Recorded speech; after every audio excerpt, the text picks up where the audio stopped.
le salut grâce à la résurrection de Christ.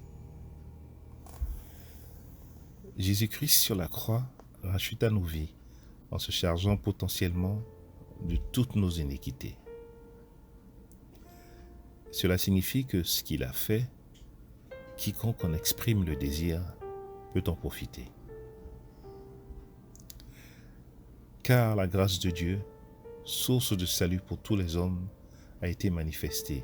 Tite 2, 11. Pour cela, Jésus reçut le châtiment qui nous était destiné. Mais il était blessé pour nos péchés, brisé pour nos iniquités. Le châtiment qui nous donne la paix est tombé sur lui. Et c'est par ses meurtrissures que nous sommes guéris. Isaïe 53, 5. Il fit face à la mort et la vainquit. Il ouvrit la voie du salut à tous ceux qui attendaient sa venue dans le séjour des morts. Christ aussi a souffert une fois pour les péchés, lui juste pour les injustes afin de nous amener à Dieu. Ayant été mis à mort quant à la chair, mais ayant été rendu vivant quant à l'esprit, dans lequel aussi il est allé prêcher aux esprits en prison, qui, autrefois, avaient été incrédules lorsque la patience de Dieu se prolongeait, au jour de Noé, pendant la construction de l'arche, dans laquelle un petit nombre de personnes, c'est-à-dire 8, furent sauvées à travers l'eau. 1 Pierre 3, 18 à 20. C'est pourquoi il est dit, étant monté en haut, il a emmené des captifs, il a fait des dons aux hommes. Or, que signifie les montées, sinon qu'il est aussi descendu dans les régions inférieures de la terre?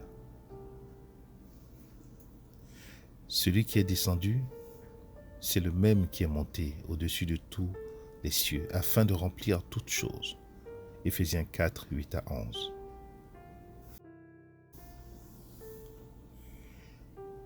Il ouvre aussi le chemin à ceux des vivants qui croient en lui et qui n'ont plus à redouter la damnation éternelle.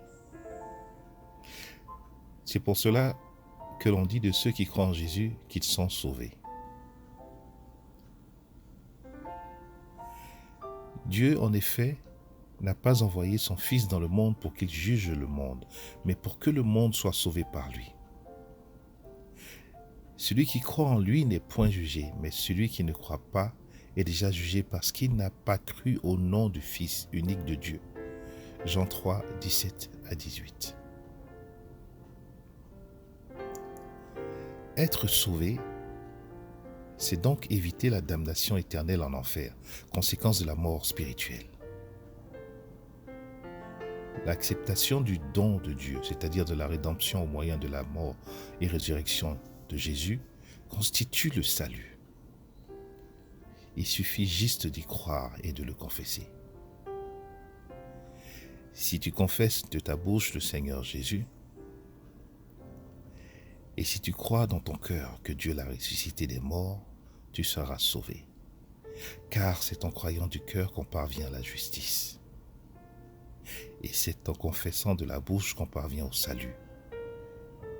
Selon ce que dit l'Écriture, quiconque croit en lui ne sera point confus. Romains 10, 9 à 11. La confession de quiconque croit a pour but de faire connaître à toute la création, surtout aux démons et anges déchus qui nous espionnent constamment, notre décision de laisser Jésus être le sacrifice expiatoire pour le pardon de nos offenses. Les chrétiens parlent alors d'accepter ou de recevoir Jésus-Christ dans sa vie.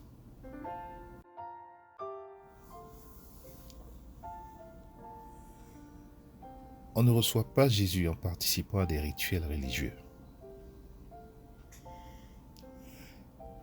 Jésus ne se donne surtout pas comme un objet qu'on garde en sa possession, un gâteau ou du pain qu'on mange. Avoir Jésus dans sa vie, ce n'est pas posséder des images, des statuettes de lui ou des paraphilies religieuses telles que les croix, chapelets ou autres accessoires de prière. Cela, c'est de l'idolâtrie. Recevoir Jésus-Christ, c'est connaître la valeur de son sacrifice et l'accepter par la foi. Car c'est par la grâce que vous êtes sauvés, par le moyen de la foi. Et cela ne vient pas de vous, c'est le don de Dieu. Ce n'est point par les œuvres, afin que personne ne se glorifie. Éphésiens 2, 8 à 9. Le salut, c'est donc la possibilité qui est offerte à l'homme d'éviter le feu de l'enfer. Il s'acquiert simplement et uniquement par une décision personnelle, un choix volontaire. Alors le geôlier, ayant demandé de la lumière, entra précipitamment et se jeta tout tremblant aux pieds de Paul et de Silas. Il les fit sortir et dit, « Seigneur, que faut-il que je fasse pour être sauvé ?» Paul et Silas répondirent, « Crois au Seigneur Jésus et tu seras sauvé, toi et ta famille. » Actes 16, 29 à 31.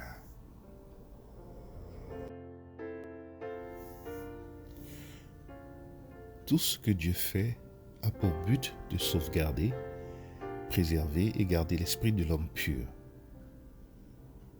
Pour lui, la finalité de la vie de l'homme sur terre est la vie éternelle après la mort physique. Qu'importe les infirmités et difficultés physiques que ceux qui croient rencontrent, ou les conjonctures socio-économiques dans lesquelles ils se retrouvent, Dieu œuvre pour leur salut éternel. Car j'ai l'assurance que ni la mort, ni la vie, ni les anges, ni les dominations, ni les choses présentes, ni les choses à venir, ni les puissances, ni la hauteur, ni la profondeur, ni aucune créature ne pourra nous séparer de l'amour de Dieu manifesté en Jésus-Christ notre Seigneur. Romains 8, 38 à 39. Cette assurance du salut, Jésus lui-même l'a clairement affirmée. Cependant, ne vous réjouissez pas de ce que les esprits vous sont soumis, mais réjouissez-vous de ce que vos noms sont écrits dans les cieux. Luc 10, 20. Il est donc possible d'avoir l'assurance du salut. Mieux, les noms de tous ceux qui croient en Jésus-Christ sont écrits dans les cieux. Au moment après la confession de foi en Jésus-Christ, l'homme né de nouveau est assuré du salut. Cela signifie qu'étant rendu pur et sans péché, il serait accueilli avec joie au paradis s'il venait à mourir à cet instant précis.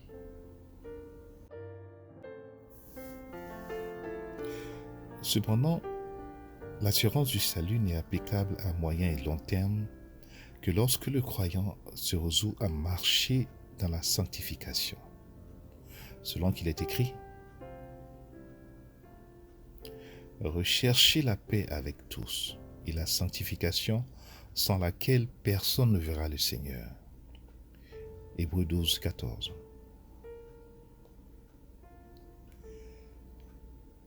Il est possible aussi donc de perdre le salut, car même né de nouveau, l'homme est toujours susceptible au péché qui corrompt l'esprit et l'éloigne de la présence de Dieu.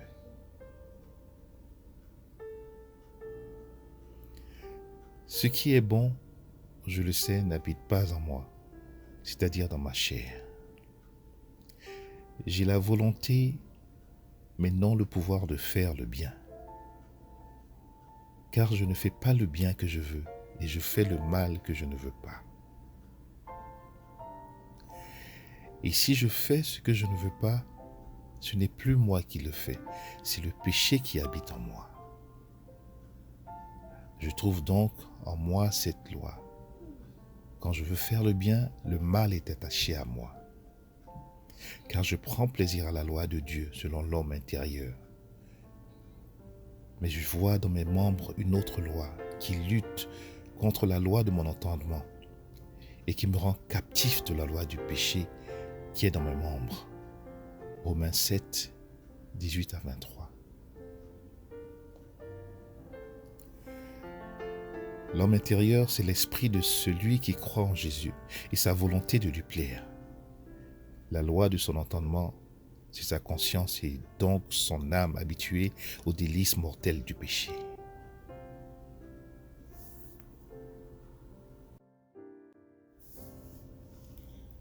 La nouvelle naissance. La nouvelle naissance en Jésus-Christ est malheureusement très mal comprise et souvent ridiculisée par les non-croyants. Ce n'est assurément pas un événement visible à l'œil humain. Mais qu'en est-il exactement?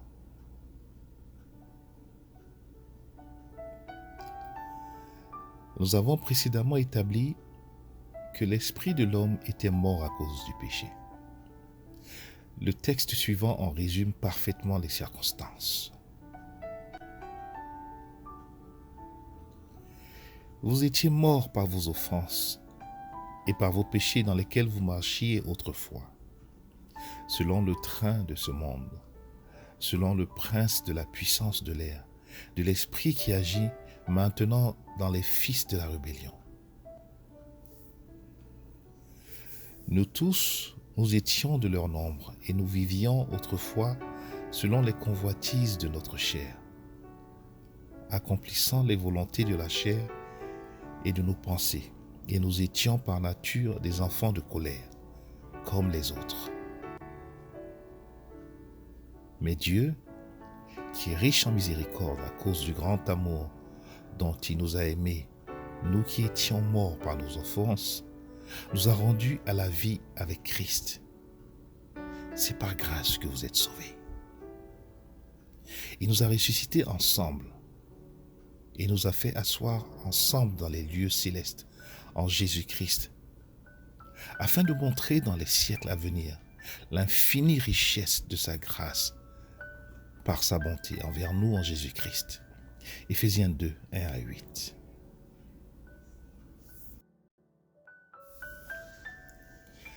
Grâce à la résurrection de Jésus-Christ, nous aussi pouvons être amenés à la vie en acceptant l'alternative que Jésus nous propose entre demeurer mort ou revenir à la vie.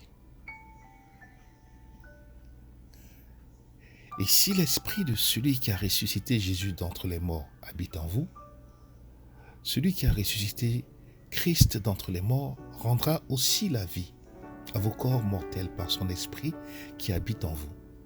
Romains 8, 11. Dieu nous a donné un libre choix qu'il respecte. Il ne peut, lui qui est juste, nous obliger à naître de nouveau, même s'il en va de notre intérêt. Jésus lui dit, « Je suis la résurrection et la vie.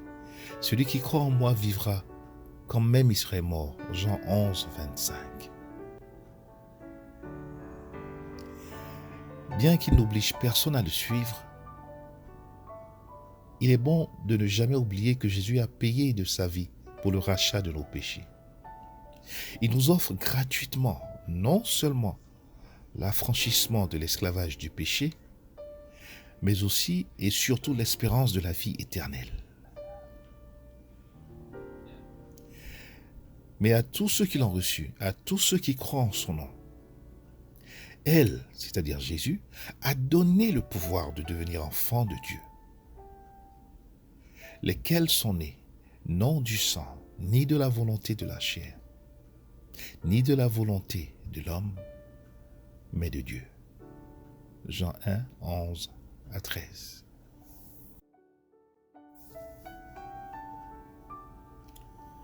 Ce qui ne naît pas de la chair de l'homme, mais de Dieu, c'est l'esprit. C'est donc l'esprit de l'homme qui passe par une résurrection, qui revient à la vie, qui renaît. Car à la résurrection, Les hommes ne prendront point de femmes, ni les femmes de mari. Mais ils seront comme les anges de Dieu dans le ciel. Matthieu 22, 30.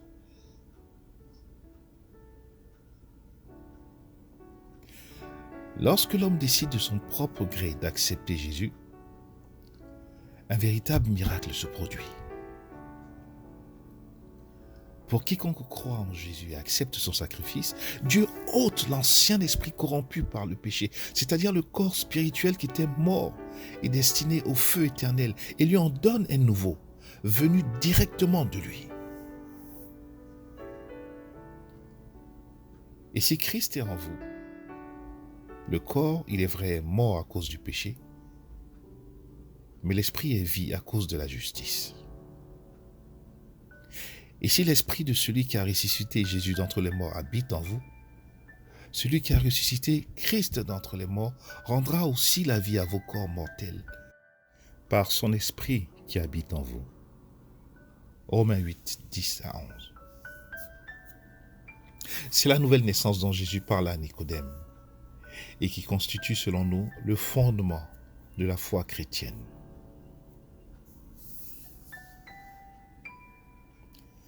Nicodème lui dit: comment un homme peut-il naître quand il est vieux? Peut-il rentrer dans le sein de sa mère et naître? Jésus répondit: en vérité, je te le dis, si un homme ne naît d'eau et d'esprit, il ne peut entrer dans le royaume de Dieu. Ce qui est né de la chair est chair, et ce qui est né de l'esprit est esprit. Jean 3, 4 à 6.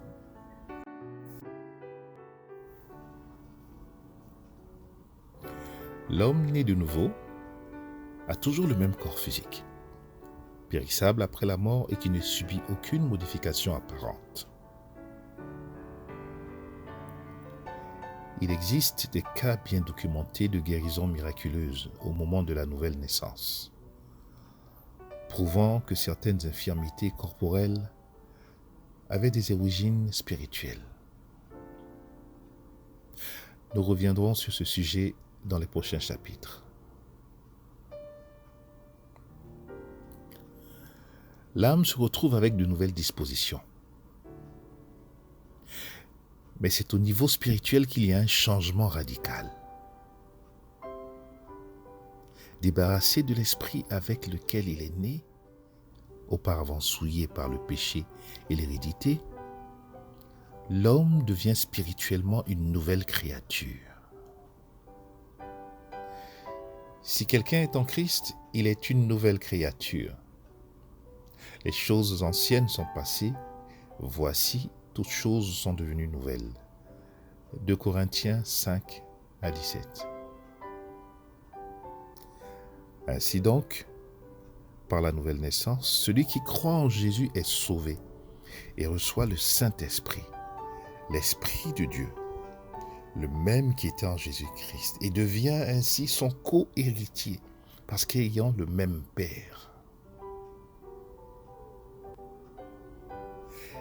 Et moi, je prierai le Père, et il vous donnera un autre consolateur, afin qu'il demeure éternellement avec vous. L'Esprit de vérité que le monde ne peut recevoir parce qu'il ne le voit point et ne le connaît point. Mais vous, vous le connaissez car il demeure avec vous et il sera en vous. Jean 14, 16 à 17. En lui, vous êtes aussi édifiés pour être une habitation de Dieu en esprit. Éphésiens 2, 22.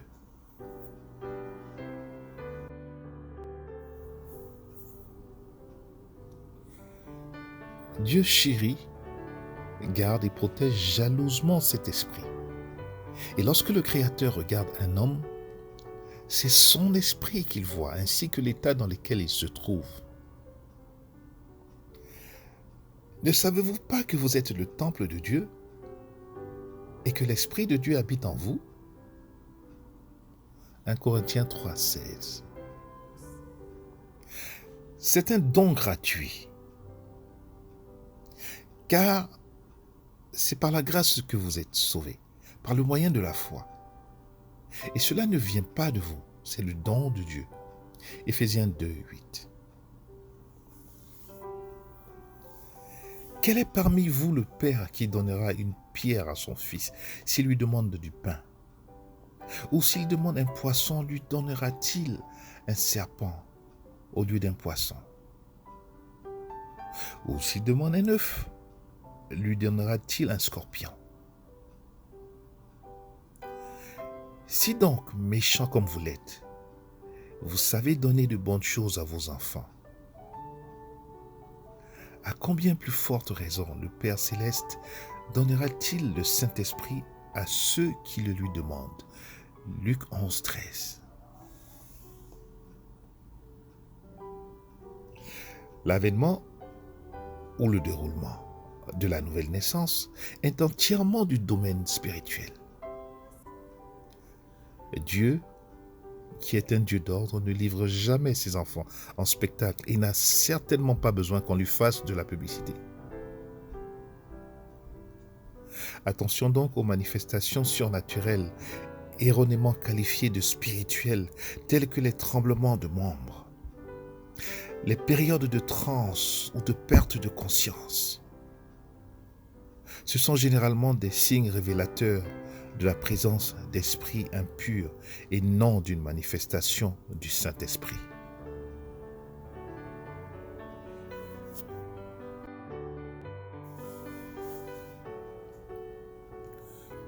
De plus en plus, certaines dénominations chrétiennes organisent des séances de prière dans le but de recevoir ou se faire remplir du Saint-Esprit selon le bon vouloir des conducteurs religieux.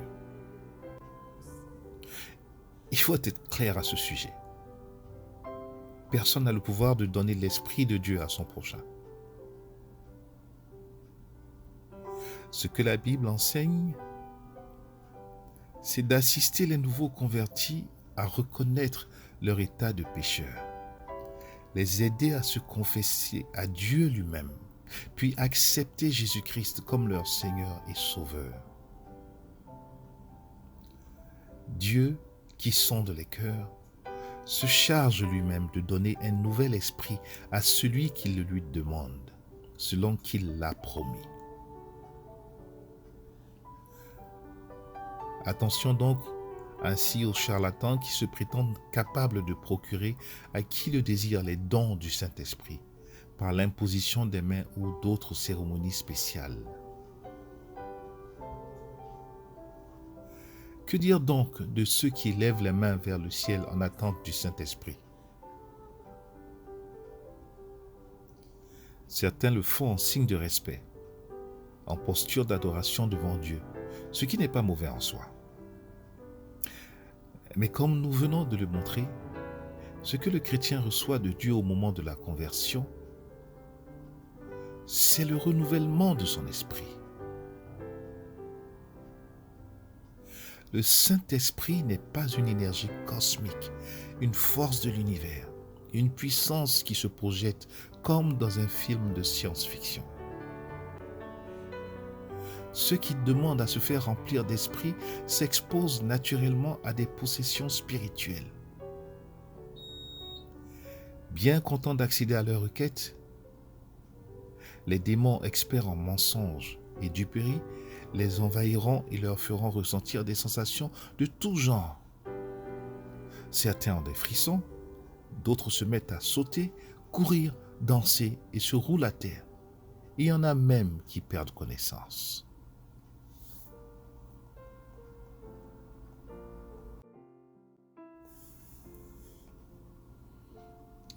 Ces manifestations sont interprétées à tort comme la présence du Saint-Esprit ou, pour utiliser le jargon à la mode dans les milieux charismatiques, l'onction du Saint-Esprit. Ce sont au contraire et en réalité des démons qui se font une moquerie des hommes et les pigeonnent. Il est bon que ceux qui cherchent Dieu le fassent avec sagesse et intelligence. Selon qu'il est écrit, « Prenez garde que personne ne fasse de vous sa proie par la philosophie et par une vaine tromperie, s'appuyant sur la tradition des hommes, sur les rudiments du monde et non sur Christ. Colossiens 2, verset 8. Au XIIIe siècle, Thomas d'Aquin formula la doctrine des 7 dons du Saint-Esprit. Ce sont l'intelligence, le conseil, la sagesse, la connaissance, la force, la crainte et la piété. Plus récemment, les églises pentecôtistes en définirent 9. Le don de foi, le don de parole de sagesse, le don de parole de connaissance, le don de discernement spirituel, le don de prophétie, le don de parler en langue, la glossolalie, le don d'interprétation du parler en langue, le don de guérison et le don de miracle. Nous ne croyons pas à de telles formulations qui tendent à limiter la puissance et le champ d'action de l'Esprit de Dieu.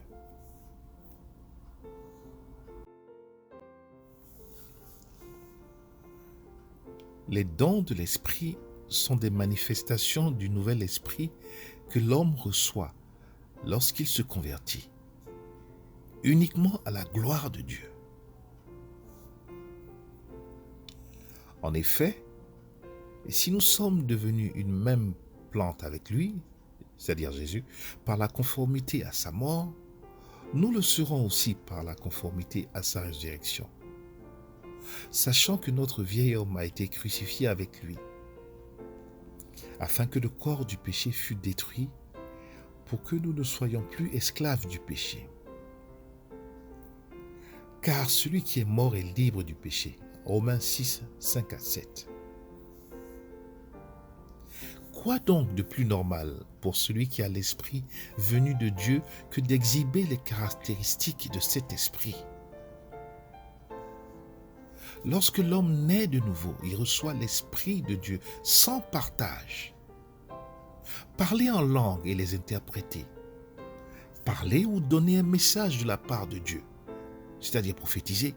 Reconnaître directement ou indirectement les actions des esprits impurs, c'est-à-dire avoir le discernement spirituel, ou même apporter la guérison par la prière et bien d'autres choses miraculeuses, semble donc être normal. Si Dieu peut faire ces choses, celui qui a en lui son esprit le peut aussi.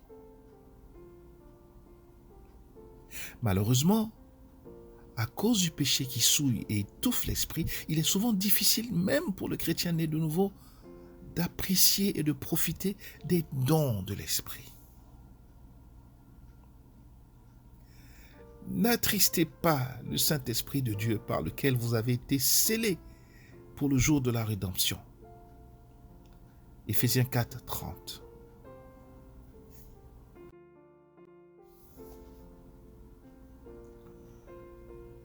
Comme nous l'avons vu précédemment, l'esprit qui est en l'homme né de nouveau est de la même origine et donc du même esprit que celui qui était en Jésus-Christ.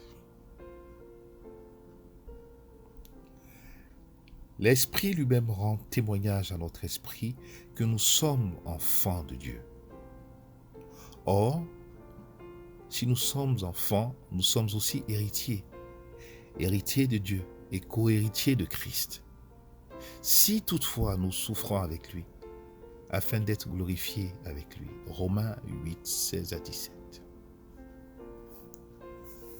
La dernière partie de ce passage est particulièrement intéressante, mais aussi étrangement négligée par les chrétiens. S'identifier à Christ par son esprit en nous, c'est rechercher la sanctification, c'est-à-dire éviter le péché à tout prix. Si donc vous êtes ressuscité avec Christ, cherchez les choses d'en haut, où Christ est assis à la droite de Dieu. affectionnez-vous aux choses d'en haut et non à celles qui sont sur la terre. Car vous êtes morts et votre vie est cachée avec Christ en Dieu. Colossiens 3, 1 à 3.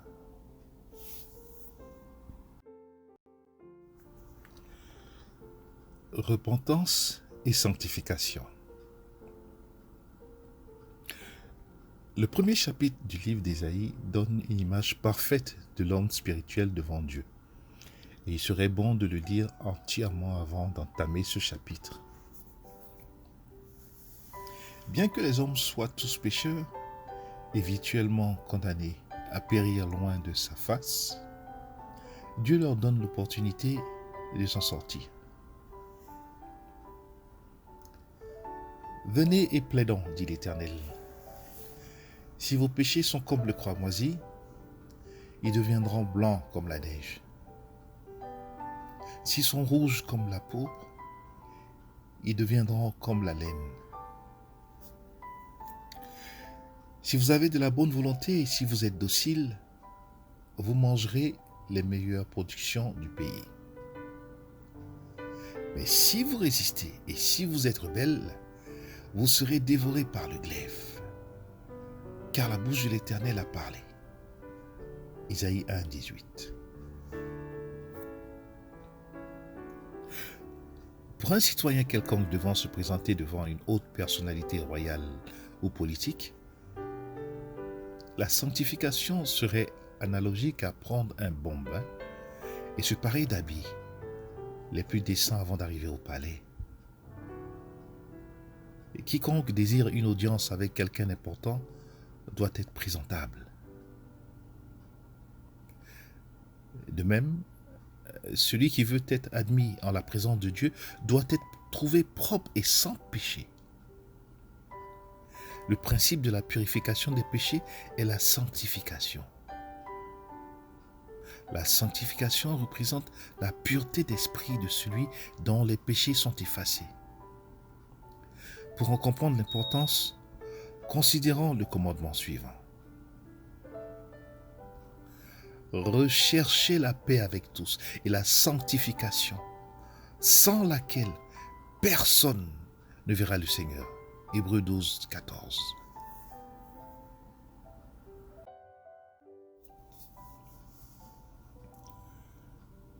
Adam, Ève et leurs enfants ont perdu l'intimité avec Dieu et ont été éloignés de sa présence à cause du péché.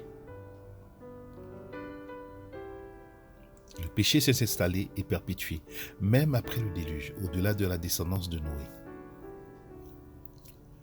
Dieu donna cependant aux hommes un moyen par lequel ils pouvaient se purifier.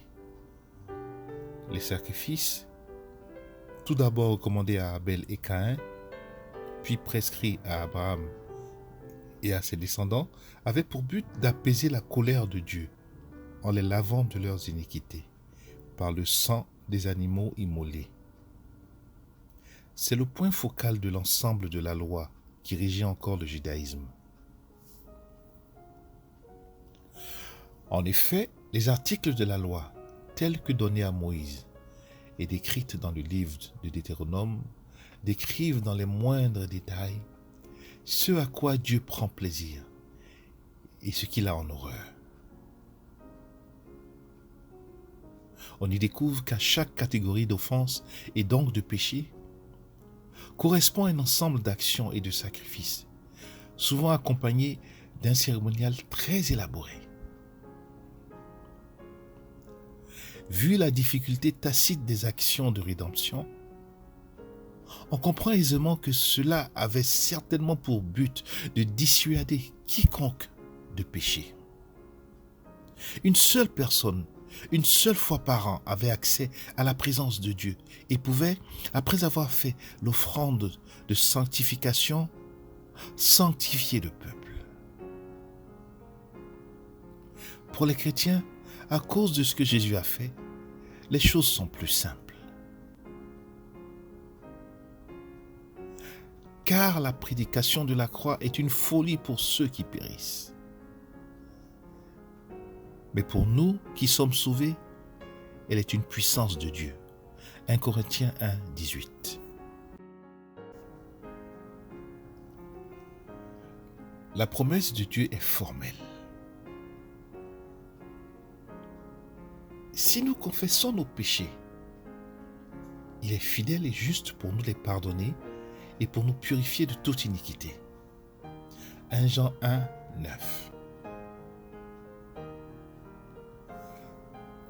Confesser un péché, c'est reconnaître et avouer devant Dieu et lui seul l'avoir offensé. Dieu seul a le pouvoir d'absolution des péchés. Il n'a mandaté personne pour servir de relais ou recevoir les confessions.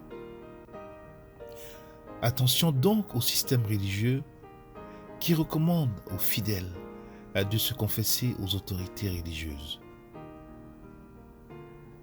Une telle chose, en plus de servir les intérêts d'espionnage des cultes religieux, ne sert qu'à flatter l'ego des fidèles et leur faire croire en leur propre justification.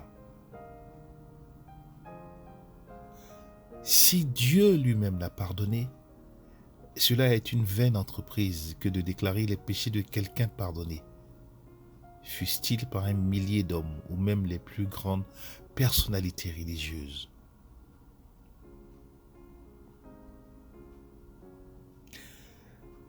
Mais il ne peut y avoir de vraie confession devant Dieu sans repentance.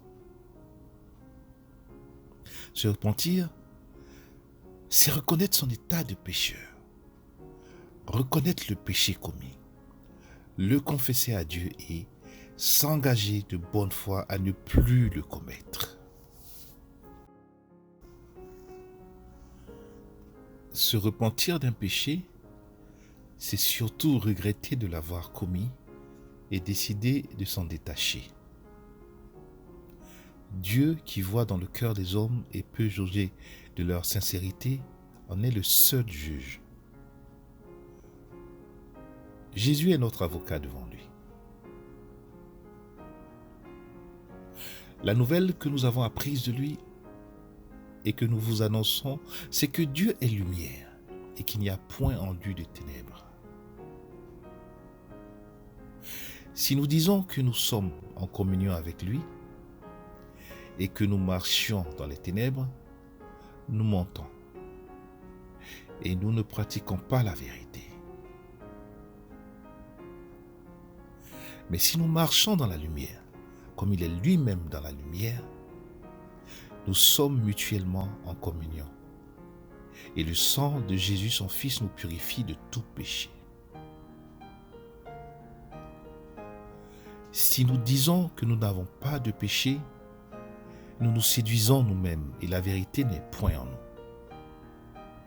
Si nous confessons nos péchés, il est fidèle et juste pour nous les pardonner et pour nous purifier de toute iniquité. Si nous disons que nous n'avons pas péché, nous le faisons menteur et sa parole n'est point en nous. 1 Jean 1, 5 à 10. Par analogie avec les systèmes juridiques et légaux humains, un défendant ne peut espérer recevoir une réduction de peine ou être gracié qu'après avoir avoué sa culpabilité et pris l'engagement solennel devant les magistrats de réformer sa vie. Pour arriver à convaincre le juge et le jury, il est absolument primordial d'avoir un bon avocat.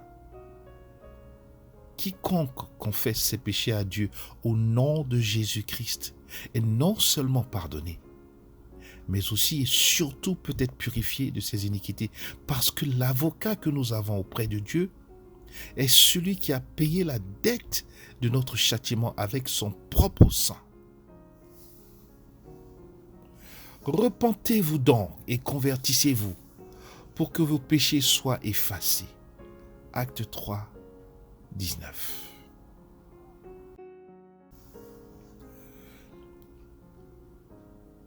Quiconque confesse ses péchés à Dieu au nom de Jésus est pardonné. Mais il faut le faire. De plus, pour arriver à la sanctification, tout péché doit absolument être confessé. Nous avons déjà vu que le péché est un acte volontaire. Donc on ne pêche pas par omission. Une telle doctrine est diabolique et a pour but de mettre un sentiment de peur, d'appréhension de Dieu et une culpabilité permanente sur l'âme du croyant et l'amener à douter constamment de son salut. La culpabilité que quiconque est conscient de son péché ressent avant de s'être confessé, s'être repenti et avoir été pardonné vient du fait que l'esprit que Dieu a mis en lui était attristé par son état spirituel. N'attristez pas le Saint-Esprit de Dieu, par lequel vous avez été scellés pour le jour de la rédemption. Éphésiens 4, 30. Il est donc impératif d'analyser sa vie et de se remémorer les instances de péché, comme David le fait dans les psaumes au chapitre 51. Ô Dieu, aie pitié de moi dans ta bonté, et selon ta grande miséricorde, efface mes transgressions. Lave-moi complètement de mon iniquité et purifie-moi de mon péché. Car je reconnais mes transgressions et mon péché est constamment devant moi.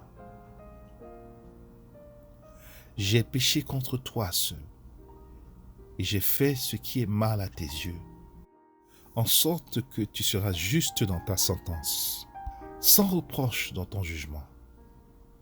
Voici, je suis né dans l'iniquité et ma mère m'a conçu dans le péché. Mais tu veux que la vérité soit au fond du cœur. Fais donc pénétrer la sagesse au-dedans de moi. Purifie-moi avec l'hysope et je serai pur. Lave-moi et je serai plus blanc que la neige. Annonce-moi l'allégresse et la joie, et les eaux que tu as brisées se réjouiront. Détourne ton regard de mes péchés, efface toutes mes iniquités. Ô Dieu, crée en moi un cœur pur. Renouvelle en moi un esprit bien disposé. Ne me rejette pas loin de ta face, ne me retire pas ton esprit saint.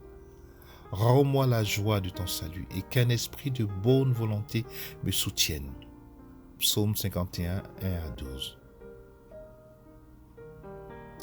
À ceux qui prétendent ne pas se souvenir de leurs transgressions passées envers Dieu, nous suggérons toujours simplement de demander à Dieu de le leur rappeler, ainsi que les circonstances. L'expérience nous a prouvé qu'à coup sûr, les souvenirs reviendront. Si nous disons que nous n'avons pas de péché, nous nous séduisons nous-mêmes et la vérité n'est point en nous.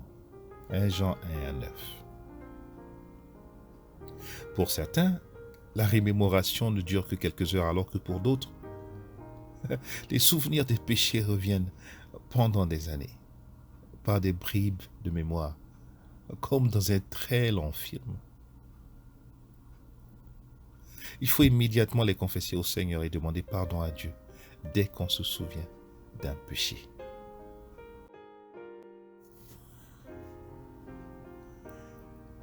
Dès lors que les péchés sont confessés à Dieu, ils sont pardonnés au nom de Jésus-Christ. Nul autre que Jésus n'a le pouvoir de pardonner les péchés.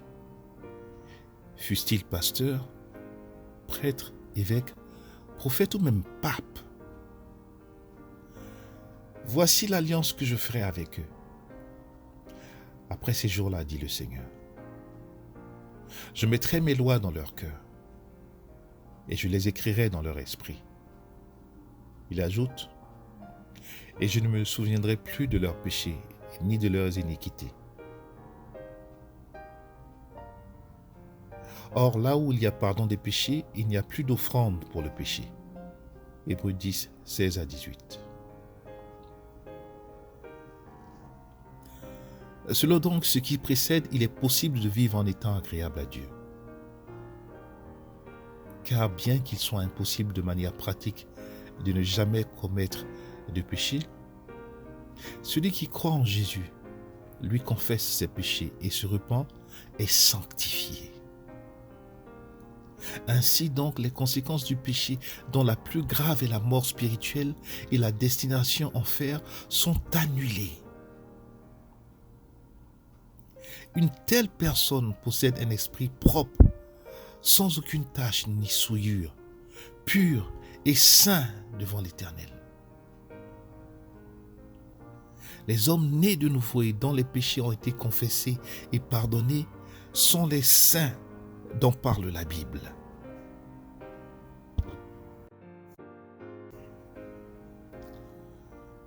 Rechercher la sanctification, c'est mener sa vie de manière à minimiser ses instances de péché, tout en prenant soin de confesser et se faire pardonner ceux qui malheureusement ont été commis, selon qu'il est écrit: ne vous conformez pas au siècle présent, mais soyez transformés par le renouvellement de l'intelligence, afin que vous discerniez quelle est la volonté de Dieu, ce qui est bon, agréable et parfait. Romains 12, 2. Pour celui qui veut plaire à Dieu, il arrive un temps où il faut décider de la prépondérance à accorder aux choses de Dieu ou aux choses de ce monde. Quelle balance doit-il exister entre la volonté de jouissance des plaisirs de la vie et le désir de vivre et demeurer sans péché? Tout m'est permis, mais tout n'est pas utile. Tout m'est permis, mais je ne me laisserai asservir par quoi que ce soit. 1 Corinthiens 6, 12. Le monde physique et toutes ses tentations semblent certes importants, mais n'oublions pas que tout est périssable. Après la mort physique, l'esprit subsiste avec l'âme qui lui est rattachée. Et que sert-il à un homme de gagner tout le monde s'il perd son âme? Que donnerait un homme en échange de son âme? Marc 8, 36 à 37.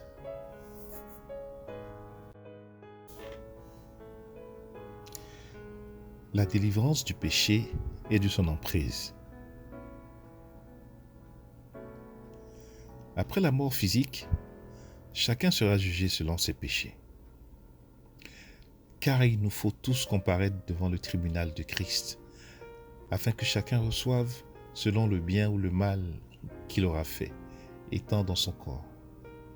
2 Corinthiens 5, 10. Ceux qui croient en Jésus, ayant été rachetés au prix de son sang versé à la croix, connaissent déjà leur verdict, car assurés de leur salut, selon qu'il est écrit: il n'y a donc maintenant aucune condamnation pour ceux qui sont en Jésus-Christ. Romains 8, 1. Une âme perdue, c'est celle qui n'appartient pas à Jésus. Elle est considérée perdue parce que l'esprit qui lui est associé est destiné à être jugé, condamné et jeté en enfer. Comme nous l'avons vu dans les chapitres précédents, Lucifer a été chassé de la présence de Dieu et a entraîné avec lui le tiers des anges. Précipité sur la terre et en attente de la sentence du jugement de Dieu, ces esprits méchants sont vindicatifs et portés à la destruction. C'est pourquoi réjouissez-vous, cieux et ceux qui habitez les cieux. Malheur à la terre et à la mer, car le diable est descendu vers vous, animé d'une grande colère, sachant qu'il a peu de temps. Apocalypse 12, 12.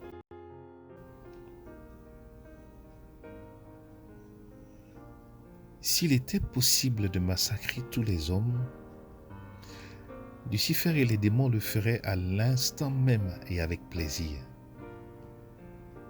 Mais heureusement pour la création et l'humanité, il existe des lois et règles auxquelles même les mauvais esprits sont tenus. Les démons ne peuvent avoir accès aux hommes que lorsque ceux-ci les y autorisent, et le moyen de destruction le plus efficace est par le péché. Lucifer et les démons savent que toute désobéissance ou rébellion envers Dieu est punie par la mort spirituelle. puis la damnation éternelle. Le péché et l'addiction qui cause fonctionnent selon un schéma assez simple.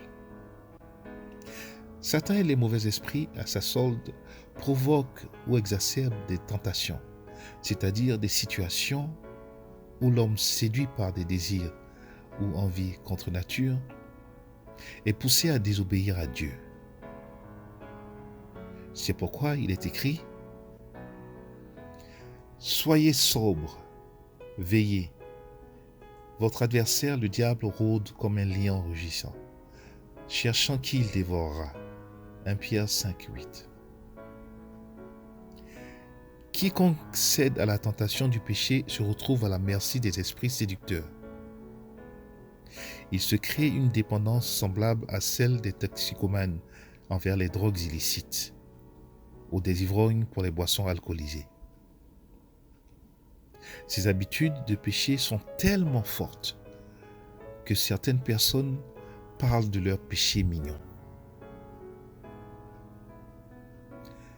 Heureux l'homme qui supporte patiemment la tentation, car après avoir été éprouvé, il recevra la couronne de vie que le Seigneur a promise à ceux qui l'aiment. Jacques 1, 12.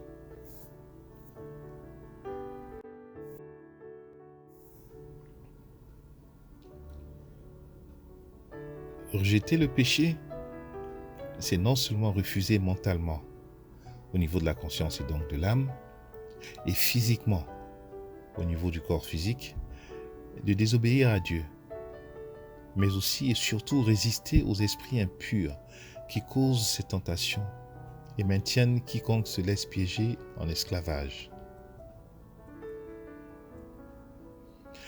Que le péché ne règne donc point dans votre corps mortel et n'obéissez pas à ses convoitises. Romains 6, 12. Pour pouvoir résister aux mauvais esprits, il faut se soumettre à Dieu dans toutes ses voies.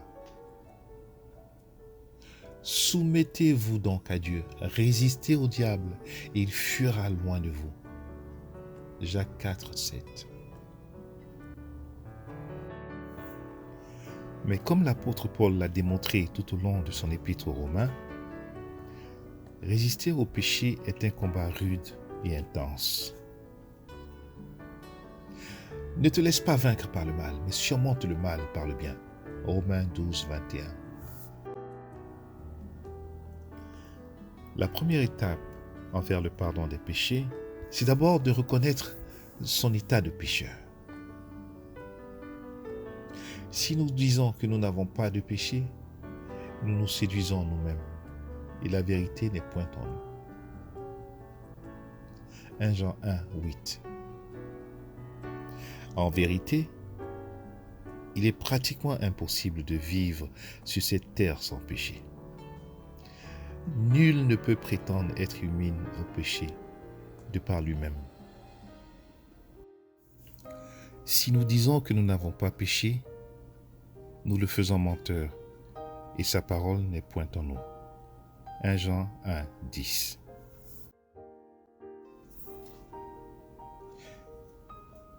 Aucun homme n'est exempté. Personne n'est né avec un statut spécial.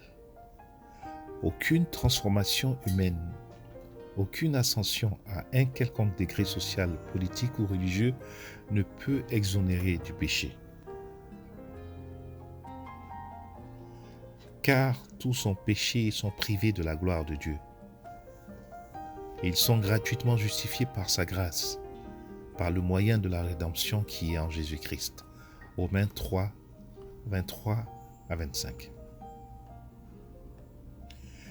Mais chose formidable dans le plan de Dieu, il suffit de confesser ses péchés à Dieu pour en recevoir le pardon. Si nous confessons nos péchés, il est fidèle et juste pour nous les pardonner et pour nous purifier de toute iniquité. 1 Jean 1, 9. Lorsque Jésus dit « Tout est accompli » dans Jean 19, 30, C'est à cela qu'il faisait référence. Comme nous l'avons vu plus haut, le but de sa mission sur terre était de s'offrir en sacrifice pour le pardon des péchés des hommes. Christ a payé par son sang. Car vous avez été rachetés à grand prix. 1 Corinthiens 6, 20. Ayant racheté notre dette, il est devenu littéralement notre avocat auprès de Dieu. Car il y a un seul Dieu et aussi un seul médiateur entre Dieu et les hommes, Jésus-Christ homme. 1 Timothée 2, 5.